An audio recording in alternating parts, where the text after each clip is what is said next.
She's taken on the task that she usually doesn't do in her work as a psychic. The family of a missing woman has asked for Jodi's help. And if you were watching us on September 22nd, the story might sound a little bit familiar. I have 6 sisters, and Tammy's one of the oldest ones. She was a hard worker, good mom, great sister, smart, funny, loved to play darts, outgoing. 15 years ago, 30-year-old Tammy Bradley disappeared. I worked with her back then, so some of our coworkers saw her leave work at 3:30 Friday afternoon, like she normally does, and that was the last she was seen. And so they knew that Tammy didn't drive her car.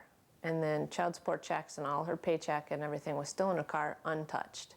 Tammy's car was found at a bus depot in Minneapolis, but she hasn't been seen or heard from since. After 7 years, when she's declared legally dead, you just, you have to wonder if anything will ever come of it, and you have to come to the certain terms that you'll probably never find anything out. Tammy's family still hopes they can find their daughter, sister, and mother, but they aren't the only ones looking for answers. Anita Moyer volunteers for the Doe Network, researching cold cases. Anita appeared on Twin Cities Live in September to talk about Tammy's case. Yep, in fact, at the end of this month, September 30th, Tammy would have been missing for 15 years. She was missing September 30th. She's from Blaine. Psychic and medium Jodi Livon also appeared on Twin Cities Live that day for an unrelated segment. Tammy's sister contacted the show's producers as soon as it was over, asking if Jodi would meet with her. So I emailed, not even thinking anything would come of it, just to see if there might be something. You know, if Jodi knows something, anything, that might click to put closure. I'm not expecting anything, but I'm hoping. You should know that when I was in the green room, waiting to go on Twin Cities Live, there was a person sitting there that had some information, and her hand just folded.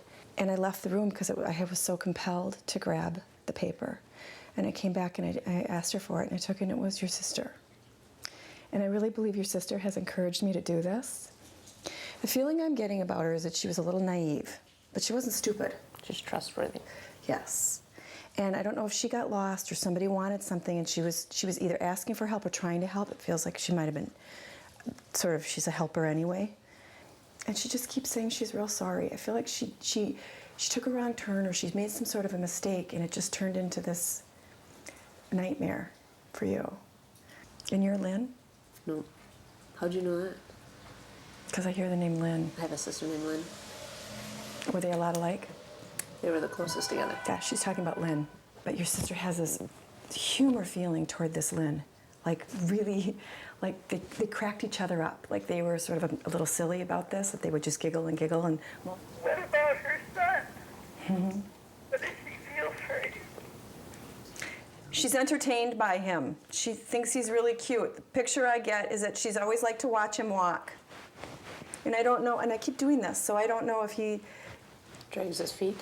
Something like that, like this particular walk, and there's a reference to the dad in the walk as well. He does. He walks like his dad. There you go. She likes the way he smells. She likes his neck, the right side of his neck. And sometimes when he sleeps, she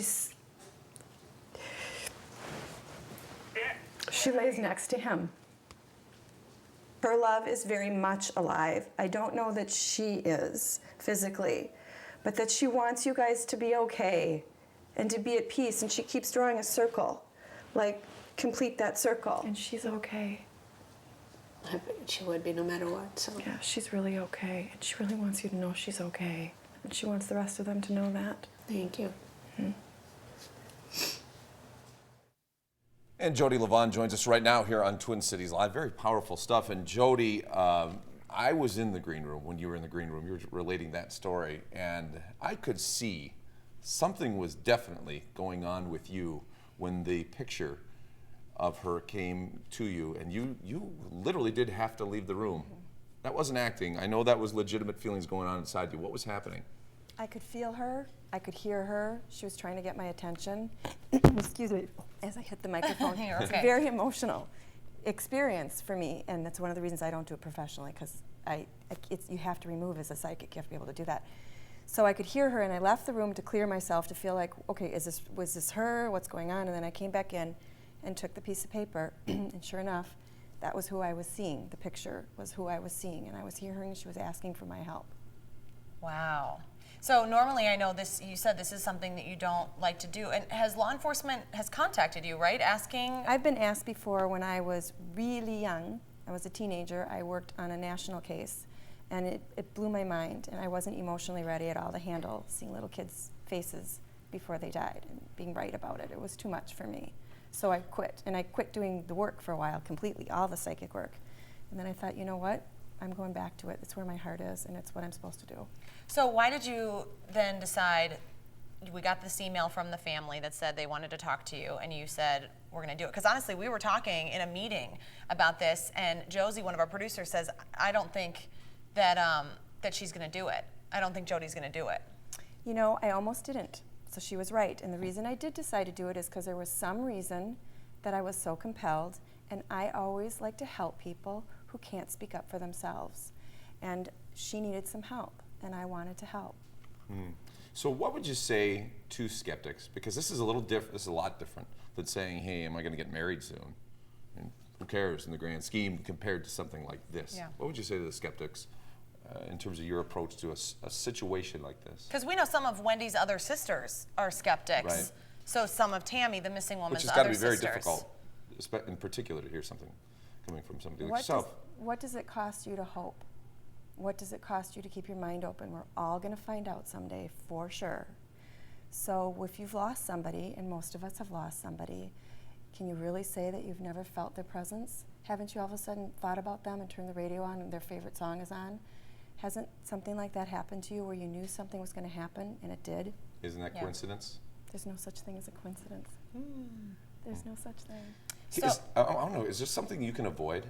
I mean, you said you stepped away from it. Yeah, it was following me. Huh? No, I mean, when you're walking down the street, and say you're just happen to be, you're walking in downtown Minneapolis, you walk by somebody who maybe has a sister missing. Is that something that just comes to you in that situation? I'm really careful when I'm out in public to block myself as much as I can.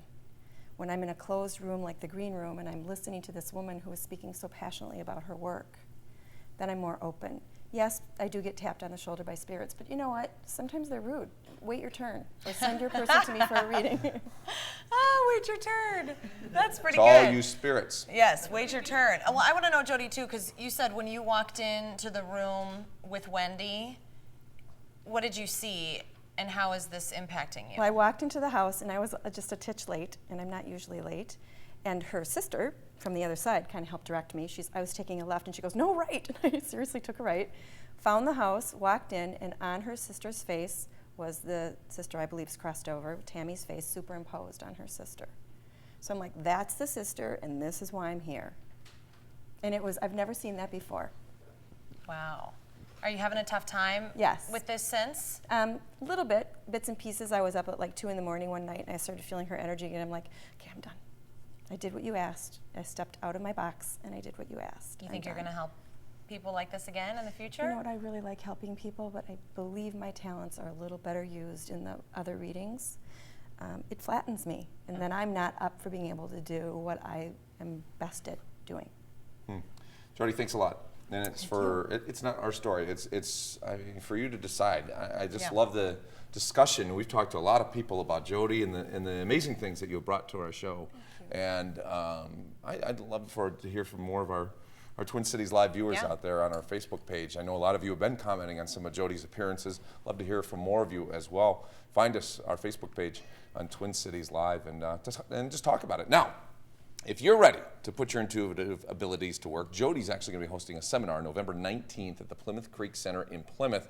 And if you register in the next 24 hours, you can get 25% off the $50 fee. You can head to Jodi's website, theintuitivecoach.com, and you can use the code TwinCitiesLive. Go to KSTP.com, click on Twin Cities Live for all the details. Space is limited, and I have a feeling you're going to sell out. So sign up right now. Definitely. Okay. Say it's your Moving birthday. on, yeah. You say it's your birthday. No, it's not my birthday. Is Oh, it your it's- birthday?